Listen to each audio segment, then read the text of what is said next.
Who's the chicken now? Who's the chicken now? Welcome to yet another episode of Kilimo Diaries. And today, let's shake things up a little bit. Let's move from meat to eggs. Yes, meat to eggs. And of course, we are talking matters, layers, poultry farming. Na siku ya leo, tuko katika shamba la Sam na Mel. And today we're talking to Mel because Sam yuko around. Na kuna swali nilikuuliza last time. Which Between one? the egg and the chicken, which one came first? I said chicken. I said eggs. And you tell us, what do you think? And of course, we are not alone. Tuko na aspiring farmers of the day who are ready to learn from our model farmer, Melody. And of course, as you go meet Melody, sinikutana na aspiring farmers. Okay, are you ready to learn? Niko tayari. All right, let's go. Let's do this. Kilimo Diaries, brought to you by Backbone Feeds Kenya Limited. To place your order, please call or WhatsApp us on 0710-822-222 or visit any of our distributors countrywide. Backbone Feeds, healthy broilers, happy farmers.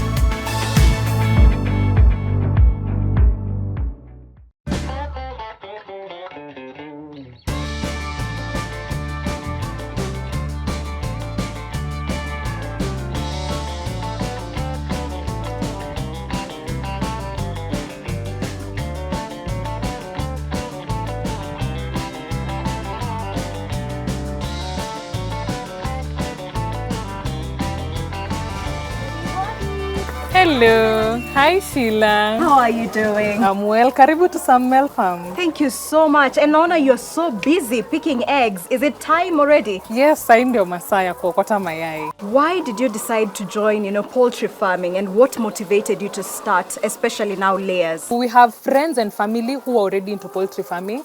So I think we had a referencing point.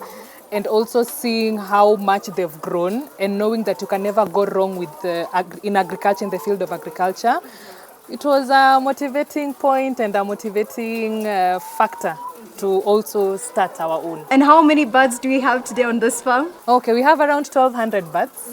Yes, and we are looking to grow bigger. Yes. Okay, 1,200 is an impressive number. And before we continue collecting the eggs, let us first meet Jaffe, who is hanging out with our aspiring farmers of the day. So, trying to collect my egg. Karibu sana. All right, I need to disinfect first. Please. All right. Niko na young aspiring farmers. You know, one inspiring thing nimekuja kujua ni kwamba among these other episodes ambazo tumekutana siku ya leo na young farmers. You know, it's so inspiring kwa sababu seems kwamba farming ni fun. And of course, these are young people who are ready to do more, do better and reach further. Wacha tuwajue kwa majina, wanatoka wapi, wanafanya aje. And of course, what are they aspiring to learn today? Is it ladies first or men just before? Ladies first. Unaitwa nani mrembo? Kwa majina naitwa Lea.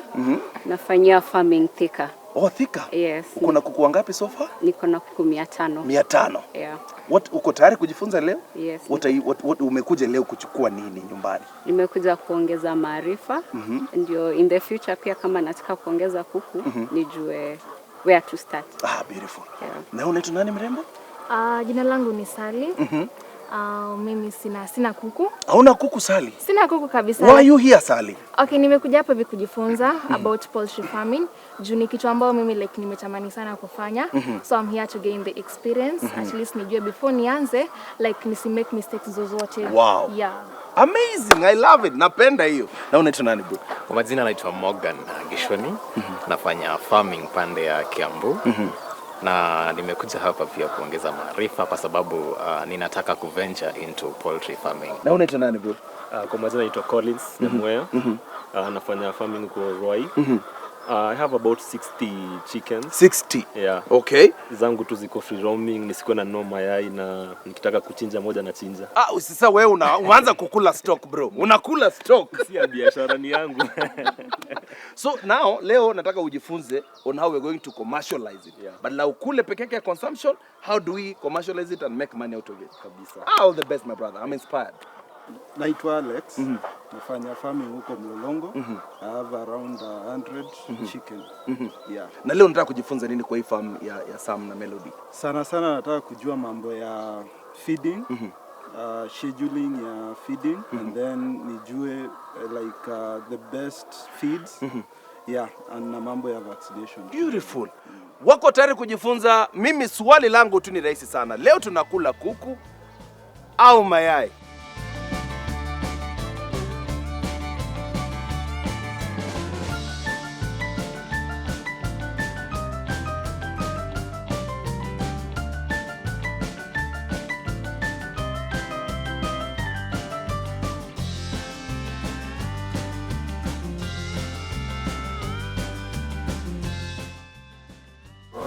Alright, Jafe. Yes, Sheila. Now that we are done collecting the eggs for the day, let us go and learn more from our modern farmer Melody, because our friends here are very loud. My guys, mko tayari? One interesting fact ni kwamba niko na youthful farmers hapa ambao ni aspiring. Yes. Na jamaa moja alikuwa anazungumzia maneno ya kukula stock. Lakini amesema kwa sababu tumetoka pale ndani na tumejifunza, from now henceforth ana scale up. Tunapanda juu. Yes, and of course, took on our model farmer Melody, who is now taking us through everything about layer poultry farming. So our first question is, did you get this chicken at this age ama ulianza nao wakiwa wadogo? They came when they were 1 day old, and when they are at that stage, they need intensive care.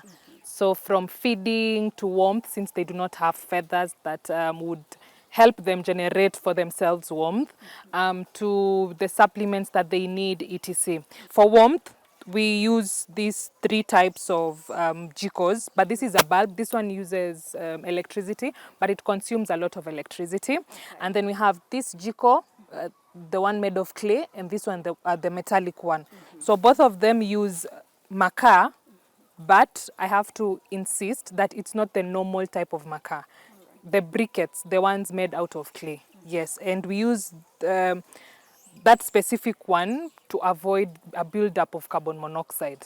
Since also it's not the area where we brood, you cannot expose them too much to aeration, so we do not want to also risk the build-up of carbon monoxide. Now, I'm seeing the housing system that you're using, and I've seen the birds in cages. Yes. Perhaps why did you decide on that housing system? Is it that it's easier to maintain, or what is it about? So when they start laying, the recommended spacing per bird is 1 square foot. And you see for one cage, which carries 128 birds, occupies 8 foot by 7 foot. Okay. So you see 8 foot by 7 foot, those are around, if it was deep litter, those are around 15 chicks. But you see for me, if I have the cage that houses 128 birds, with that small space, I have more birds and I have saved on space. Like for instance, the house behind us, it carries around 600 birds. A normal house would not, if they were in the deep litter system, a normal house would not be able to accommodate them. And also everything is automatic. So from the food to how they drink their water, let's say a bird is sick and you get to identify, it's easier for you to quickly isolate because you can, when you go on collecting eggs, it's easy to identify. Yes, as opposed to deep litter where they are all, yes. But then I'm wondering, they are in cages. Yes. So I've seen them, squeezed in space in cages. Yes. They don't need space to walk around. The recommended is for you to have 3 birds. Okay. And we've learned that with time. But I think for us farmers, we really want to maximize profits. Yes. So we put 4, but we've seen it's even with production, it's not really the best. So the ideal is having 3 birds per cubicle, and they have space to move around and yes, have fun. It's very easy to clean them. We don't clean them daily because when they poop, the manure, it's collected at the back. So the manure is what is collected twice a week. So, Jafe, for every bird to thrive, they need food. And of course, a very big quite a lot of manure actually is a good indicator kwamba they are being fed well. Yes. Na nilikuwa napiga story na aspiring farmers, wengine wananiambia saa zingine tunakatakata ugali ambao umelala, tunamwagia, tunakatakata sukuma tunawamwagia. Melody. Yes. What type of feeds do you use to feed your poultry? Okay, so we use backbone feeds. With backbone feeds, at least you're guaranteed of a production of more than 90%, which is good for us farmers because our margin, we will not cry sana when there is also fluctuation in the market prices. So from chick mash to layers mash, we use backbone feeds. How often do you feed them? So we feed them once a day since it's the cages. So we just feed them every morning at around 6 or 5:30 in the morning. We give them food. We don't have to give them water because the piping system, there is water that goes into the tanks. It replenishes itself once it's over. So for feeds, I'd say it's the only manual task that we do. How often do you collect eggs in your farm, and how many times do this chicken lay eggs? The most ideal time to collect eggs is around saa 8 because at least by saa 8 wote, hata kama si wote, but most wametaga. So saa 8 is when now we get in to collect the eggs. Though hata saa zingine unaweza kuja saa 10 na bado utapata kuna wengine wametaga mayai. Na laying cycle ni okay, wao wanasema ni 18 months na wao wanaanza kutaga from between 16 weeks to 20 weeks. Okay. That is when they start laying. So they lay for around 1 year, 1 month, and then now they are disposed and you bring in another lot. Do you have cases of where a bird itakula mayai? We have such instances, but when you see birds that peck eggs, that's an indicator of low calcium. So that means we'll have to supplement them with calcium. Sometimes the shells are very light. Yes. So in as much as they drop to where you can pick them, if you find so many breakages, that can also be an indicator that they are unwell. So you need to give them medication. And I think now, Sheila, we should now get into the business part of it. Melody, is it a venture that you can advise the aspiring farmers here to get into? Ama ni kitu namwambia, hey, wewe usijaribu hiyo? We cannot say we regret. There are lessons that you definitely pick along the way, but it is a very beautiful venture. The good thing with agriculture is people will always eat. So you always have a ready market. And then it's also hard for someone to eat like 1 egg. So in a family of like 5, half a tray is gone. So you are assured you will always have customers. So yes, so it's a venture that I'd advise.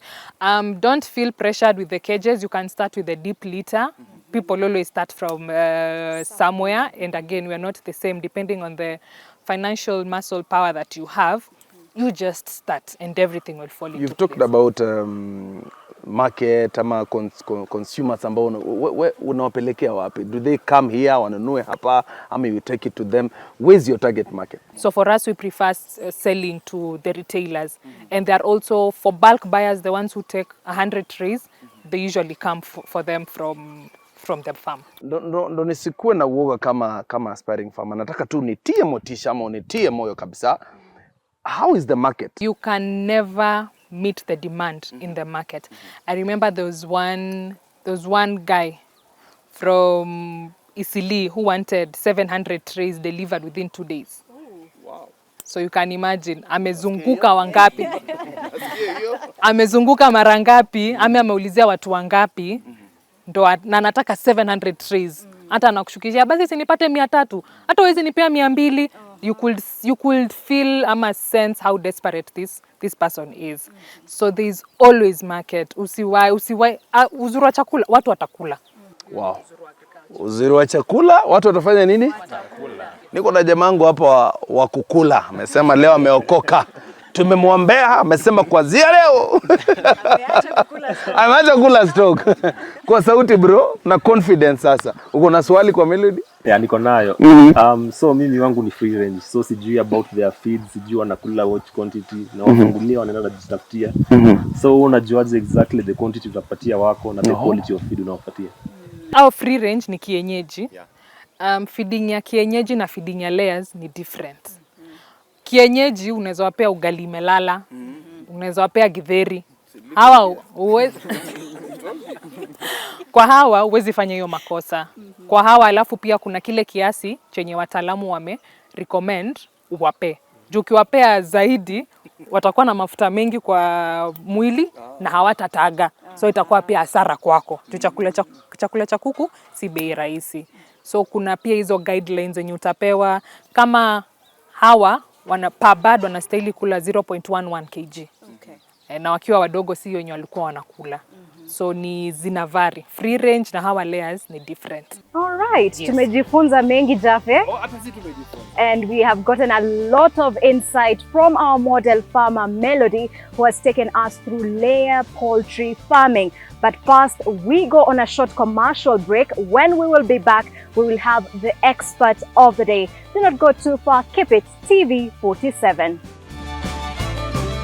Kilimo Diaries, brought to you by Backbone Feeds Kenya Limited. To place your order, please call or WhatsApp us on 0710 822 222 or visit any of our distributors countrywide.